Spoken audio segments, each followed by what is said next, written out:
Charlie's Sports presents the 2026 March Madness Championship game summary for the game played on Monday, April 6th. Michigan outlasts UConn rally for first title in 37 years, beating Michigan 69-63.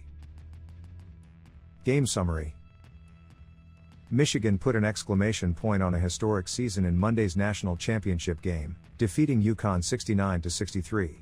Cadeau was named Most Outstanding Player after finishing with 19 points. The Wolverines won the program's first national championship since 1989, and became the first team to beat UConn in the Sweet 16 or later since Michigan State beat the Huskies in the 2009 Final Four. When you bring a group this talented together, and they decide from the beginning that they're going to do it this way and they never waver and they never change, that's probably the most uncommon thing in athletics now, Michigan coach Dusty May said. For these guys to cut down the nets after all they've sacrificed is pretty special. Michigan wasn't as dominant as it had been early in the Ncaa tournament, when it became the first team to score 90 or more points in 5 straight games in a single tournament. But the Wolverines' strengths all season, size, length and more size, were the difference makers again Monday night. They're legit, UConn coach Dan Hurley said. They definitely deserve to win the national championship. They're clearly the best team in the country this year. They're just so hard to score against at the rim. I could talk about the threes that we missed, and I thought we had a lot of good threes that we missed. But they just made it so tough on us around the rim.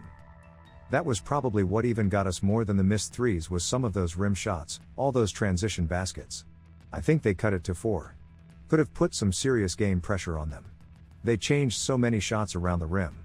They're just so tall. The first 15 minutes of the game, however, mostly trended in UConn's direction.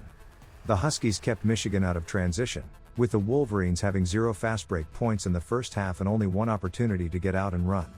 UConn was controlling the tempo, holding its own on the backboards and getting a boost from Michigan's shooting struggles. The Wolverines missed their first 10 three-point attempts. Michigan's Yaxel Lendeberg looked like a shell of the player who earned All-American and Big Ten Player of the Year honors. He played all 20 first-half minutes but went 1 for 5 from the field and was ineffective at both ends of the floor. "I feel awful, I feel super weak right now," Lendeberg, who sprained his left MCL and left ankle against Arizona in the Final Four, said on the broadcast at halftime. "I can't make anything, I played really soft in that first half." But the second half belonged to Michigan, which wore down UConn with its size and ability to withstand the Huskies' physicality. UConn's season-long issues with foul trouble caused problems. Solo Ball had 4 fouls early in the second half, and Silas Demery Jr. fouled out. The Wolverines overcame their shooting issues by dominating 2 areas that are familiar to them, the paint and free throw line. They had a combined 61 points in those areas, compared with the Huskies' 34. "We didn't play our best basketball, and our best basketball was ahead of us," Burnett recalled Cheddar saying. "And we're up 4 for a national championship. So, lay it all out there on the line and leave no regrets." That Thanksgiving Eve win over Gonzaga, and the subsequent proclamations of greatness from Lendeberg, put a target on Michigan's back all season. But Monday night, the Wolverines proved they were right.